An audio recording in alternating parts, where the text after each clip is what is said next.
Yes, I called Cody yesterday and I cried because I was just depressed because we were talking about something else and then she was reading something while we were talking on the phone about somebody being killed. Yeah, it happened to him. And so I called her back like, was this what you were reading? And she was like, no, I didn't even hear about that. And then it just made me sad because I feel like, well, two things. I can't really confide in Chia the way I want to. And it's only just because it's kind of like, when you want to talk about your period, you want to talk to other girls about your period because they have periods. You know what I mean? And so for me, it's not that Chia doesn't have empathy, but he just doesn't get it. And he's like adjacent to it. And I told her, I liken it to like, when you hear about something happening in another country, right? It's sad. Like there's wars, there's children starving in Africa right now, in other countries, in India and other places. There's poverty on a whole nother level that a lot of us haven't even experienced, right? But it's so sad. We're like, oh, that's sad. And then we might donate money and go on about our lives. But it doesn't impact us in a way where it's heavy on our hearts every day and it's really impacting like how we move in this country. I feel like that's how it is with Chia. Like it's sad, but it doesn't impact how he moves. It's not heavy on his heart every single day. Like he can go to a march or he can, show up for something, a rally, whatever. But the way he wakes up and exists in this world, like he doesn't have the same fears that I have when he gets pulled over by the police. He's just like, I've seen him be pulled over by the police so many times and not get a ticket for something that he did. Do you know what I mean? Like one time the police officer put him in the passenger side of the police vehicle and let him watch a video of him following somebody too close and then gave him a warning. Do you know what I mean? Like he just doesn't live in this world the same way we do. But I also think what you're saying, right, is specific to him, and he's not here to say how he feels. But it's also a matter of like all of us are processing stuff differently. For sure. Right. And allowing and you're saying like the way you move in the world is impacted. And I totally agree. I mean, I would say any of us probably agrees with that statement, but it still might show up differently. Yeah. In how I have to get through this day, so I'm going to XYZ, right? Yeah. And so we do have to be mindful. I think too, I hear what you're saying is like, it's hard in your own house to feel like y'all don't have the exact same emotions about this.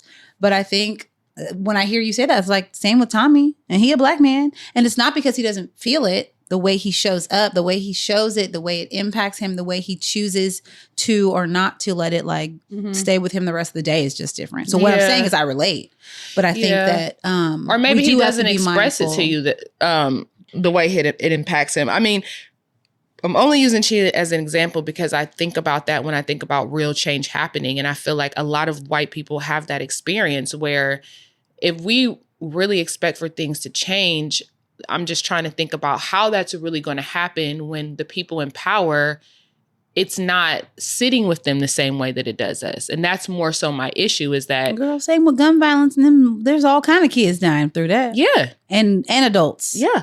And I mean, this is obviously a gun-related incident, but I mean gun violence, these mass shootings, right? Like, unfortunately, this is just all a helpless conversation, in my opinion, because it feels like what you're saying, as a person who is as impacted as you, right? It's just like to see Black women, Black mothers and fathers like dying to protect their children and our children dying at the hands of racists. Yeah. It feels like, what are we supposed to do? That's what I was about to say. It's like, what are we supposed to say? The same thing over and over. But I also feel like men have a different way of expressing themselves. Like Tommy's not feeling a way. Right. It's probably deep, you know what I mean? Yeah. You probably go to sleep thinking like, what the hell? And having little Black boys. So it's like, I don't know. I feel like men just express themselves differently, but they know, I do feel like I totally understand where you're coming from with the Chia conversation. I can see that. But I don't think that it's like, what would you want him to say or do? Nothing. And that's the thing. It's not a knock towards him. It's more of a personal thing where it's hard for me to let my guard down or confide in someone that I know is not being affected the same way I do. Because he will comfort me, but then it annoys me only because it's like, he doesn't have to be a part of this. He could marry someone white and then it really would never affect his life, really. Do you know what I mean? And so I think that's more so the thing is that it's like a choice. Like he's choosing to be a part of this world, and I don't get a choice to step out of it and just like not be burdened by racism. It's not a burden to his life. But people don't even realize that he ain't white half the time. Do you know what I mean? Especially at his job. They're like, oh, you're not white, Chia? Like he gets white privilege because people assume that he's white. But what about the girls? Right. Like how does that, you know? Girl, that's what I'm trying to tell you. I think that people assume because you're in interracial relationships that then the person who has half Black children has a deeper understanding of racism. And maybe in a way they do. Maybe more so if they have sons. Maybe more so the way the children come out looking, right? Where they're like, oh, my kid really looks Black. Like I really need to worry about them. Sometimes Chia... and we could bring him on. He'll tell you. You know what I mean? I don't think that he worries about them in that way because of how they look. That's just the truth. You know what I mean? I don't think that he's like, they don't look like me. If they did, I think he would be like, oh, shoot, like my daughters are really going to have like a Black experience. People don't even realize that they're Black half the time. So if I'm not around, if that makes sense. You know what I mean? Like Chia went somewhere with a mirror and they thought that that was their mama. That the kids were Amira's children. They're like, oh, your children are so beautiful. Like, she no. like, wait, what? She said, thank you. She's childish. But I'm just saying that he doesn't fully grasp it sometimes. Yeah. Do you know what I mean? Yeah. And it's not until he's with his Black friends where he sees it firsthand and he's like, oh man, like this is real. And then when he's not, it's not on his forefront. Yeah. That's just the the reality of our life. Of it, yeah, for sure. No, I hear you. And I think that makes it harder for me sometimes because I feel like I'm the only Black person in my house. And then like I'm the only one experiencing this deeply. I remember like when Trayvon Martin got killed, like I watched every single day of that trial. Every single day. I was zeroed in. I think that's the first time I had my heart really broken, like when the verdict came. And it just deeply traumatized me. And Chia was not feeling it the way I was. Do you know what I mean? He wasn't devastated the way I was. And that is when I also had a clear understanding that like, this is like watching something in another country for him. Like, this is sad, but he can just move past it so quickly. And that just like messed me up for like 4 years. I was like in a really deep depression about that stuff. And I think that's how I feel now. And I'm sure that's how a lot of people feel. You just see it every single day. It's so heavy. And then you move on and you have happy moments with your friends. You go out dancing and you do these great things. But then we can be out dancing at the club, turn on our phone. Oh, someone else got killed. Literally. Yeah. I'm like, I feel like I can never fully move on. It's like always like right. You can't get a break. Yeah.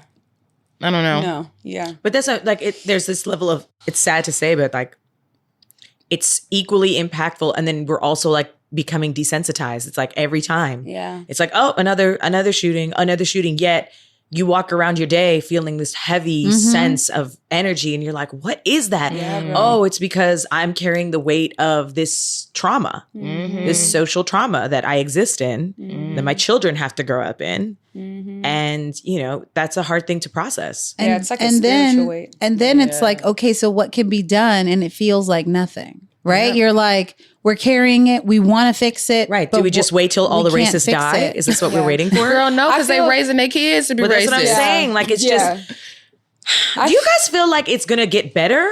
Or do you feel like it's going to get, well, like, do you feel like this, because I feel like this new generation that's coming up is very progressive. They're very, we accept, everything is as it is, it's not as it was. And I feel like there's something really great about that.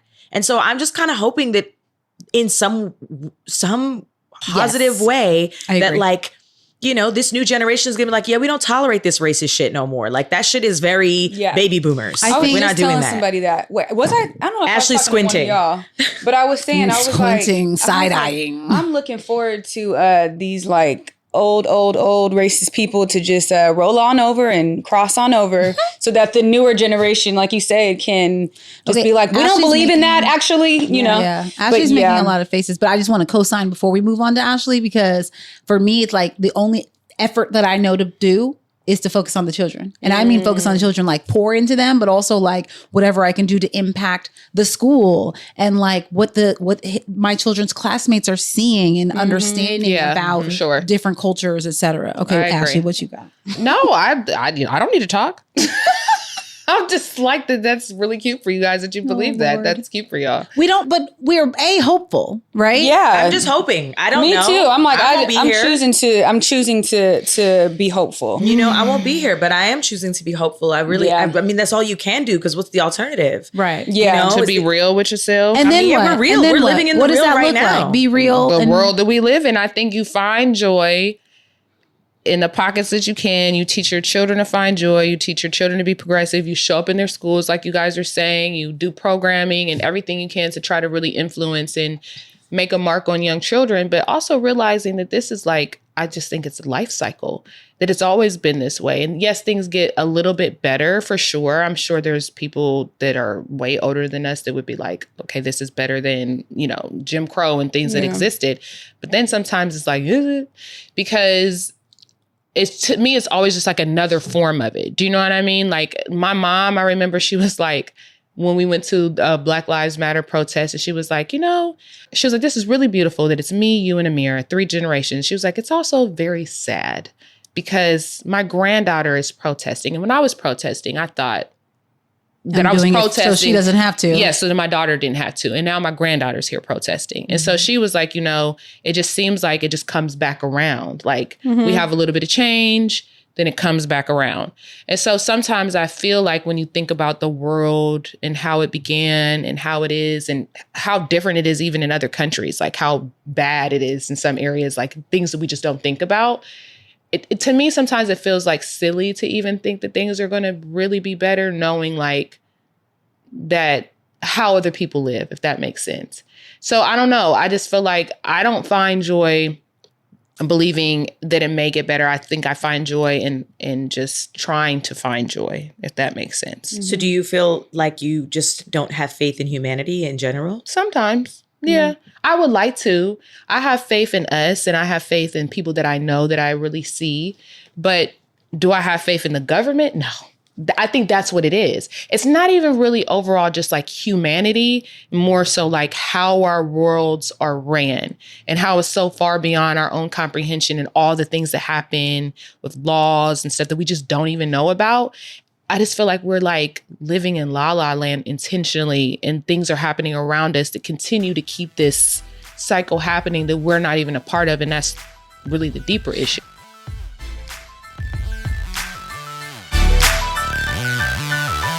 Black Beyond Measure honors and elevates Black creators, artists, entrepreneurs, and others in the Black community. Target holds the community front and center, supporting their products, ambitions, and efforts, and people behind them, encouraging them to thrive.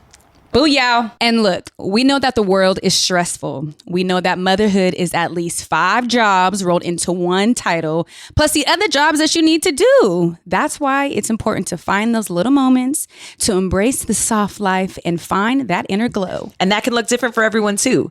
Maybe it's journaling, listening to your favorite song, or sitting outside in the garden and taking in the sunset. For me, it's taking 5 minutes in my car with my favorite cup of coffee and just being. It looks different every day, but those intentional moments of self-care allow me to show up every day for myself and for my family. And showing up is why we come here and do the podcast. Connecting with other mamas, aunties, and even grandmamas on their parenting journey has poured into all of us. We love how uplifting our Mama's Den community is and how you help feed our outer glow. Community support is everything, and Target understands what it means to invest, uplift, and celebrate community. Learn more at target.com/blackbeyondmeasure. I feel sad for people that live, specifically Black people that live like in areas like Florida where they have stand your ground, because I'm sure it's even heavier for them. Yeah. To just exist, to walk around, to feel like, what do I do with this energy?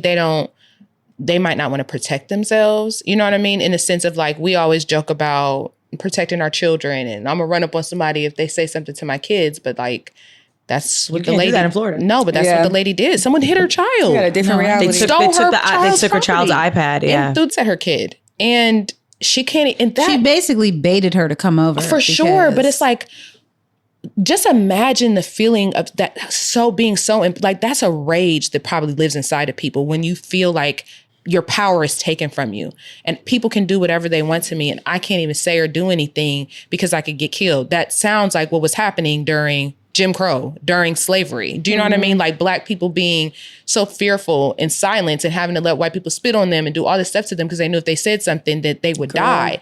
That feeling is like, that's what I'm talking about when I'm like, it's just, it's still here. Yeah. It just looks different. Yeah. And we talk about our ancestors like, I would have fought the master. People always saying, I would have never been a slave.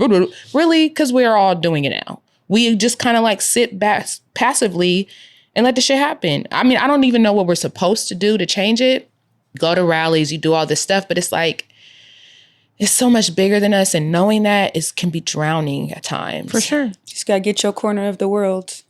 Yeah, until somebody runs in it.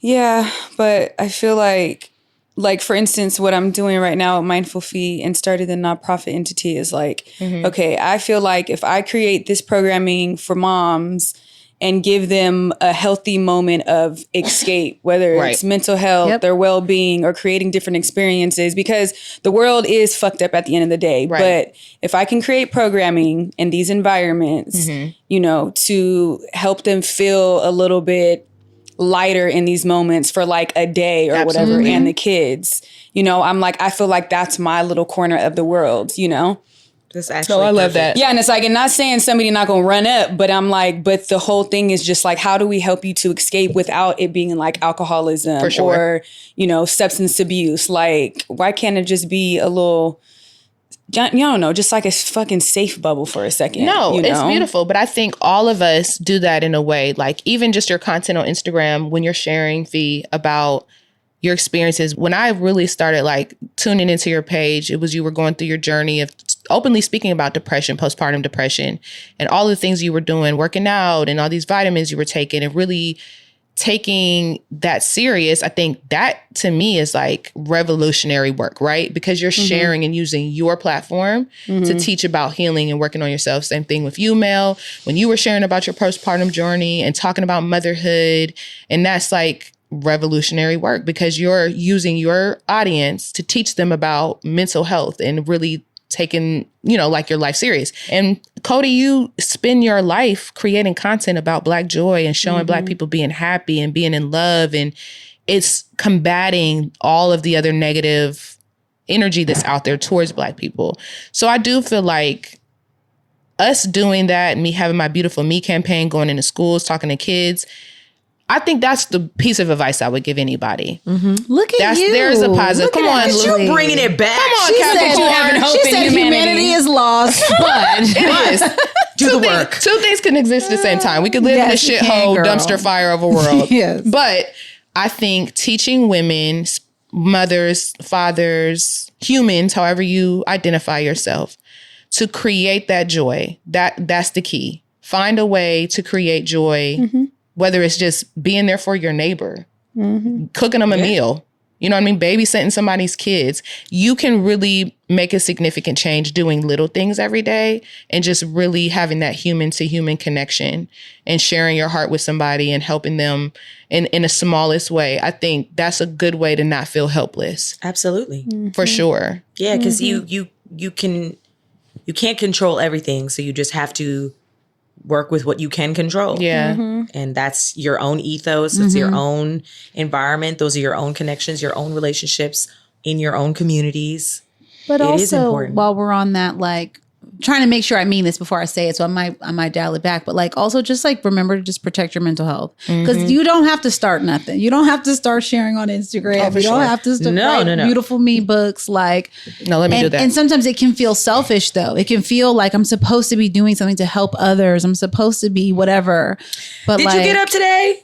Did you get it through? Is everybody making it through the day alive in your house? And you checked all the best boxes you could today? You're doing enough. Yeah. I just think that like first you have a responsibility to yourself to be well. That is the first thing. You can't help nobody if you are not helping yourself. Amen. That's just the truth. on a micro level. And then, yeah, you can decide where it is that you want to go. And it's not everybody's job. No. Like, don't get me wrong. Like, for as much as I feel like I do or don't do, there's somebody out there that's doing way more. There is somebody out there in Congress right now. You know what I mean? So everybody's journey, everybody's fight, everybody's, contribution is different. It all can coexist. And each of the things too that you mentioned, Ashley, like we all started from a place of like our own lack. Yeah. Right. And so it was like almost a compulsion. It wasn't like any of us, I mean, maybe, but sat down and was like, this is my new business idea. Nah. Right. It was No. like, I'm struggling and I got to figure out how not to struggle. So let me talk about it online. Right. Let me create something so I see other people struggle with me. Yeah. No, but I mean, listen, I would even venture to say, I would die on this hill that I feel like the everyday people are far more important than people in Congress too, because I feel like the interactions that we have, we are the people. Listen, yes, just wake up and care about yourself, but also, I learned this from my mama too. You're going to have to cry through it sometimes. We do have to take on a community responsibility if we really want to see change. And so showing up to your kids' school, you know what I mean? Just say you want to come read. Bring some books that they don't have at the school and read them some books about love, diversity, inclusion. Like those are significant changes that you can make that are important. And I think people think about when they think about change, like, well, I'm not in government or I'm not going to DC and doing all of this politicking, but like, no, go to your kid's school. Yeah. Yeah. Show up there. Volunteer somewhere. Yeah. It's so interesting whenever we do think about helping other people. It's always so grand. Yep. Like, it's like, but it's as simple as you saying, like making eye contact with the barista and being like, how are you today? Girl, you know what I mean? 1,000%. It's the simplest things like that anybody can do for free, you know? Or something she has taught me too is to not engage in negativity. So when someone is being rude to you, or perhaps when your kids are at a park or something of that nature and there's a rude kid and their mom is rude, teaching your kid to disengage. Like, we want to go to a different park.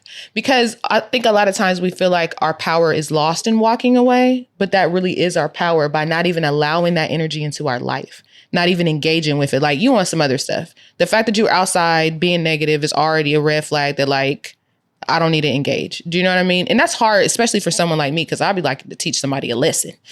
But that's why it's funny. It's funny as you talking. I'm like, you be doing that, friend? Bro, I told you that I'm I always practice it. But I'm rebranding myself. The Chia way. Rebranding So- the Chia way. We don't. Well, I'm glad that we got here though, because we had to talk about something difficult, which happens every fucking day, unfortunately. Every day. To get to, both our own little community, but also remembering and recognizing like what we can do to give ourselves a little joy. Yeah. Watch TV. Work out. Talk about it with your friends. Have sex in a closet. Oh. Do what brings you joy, guys. Do what brings you joy. And that's the Mama's Day. That's it. Bye.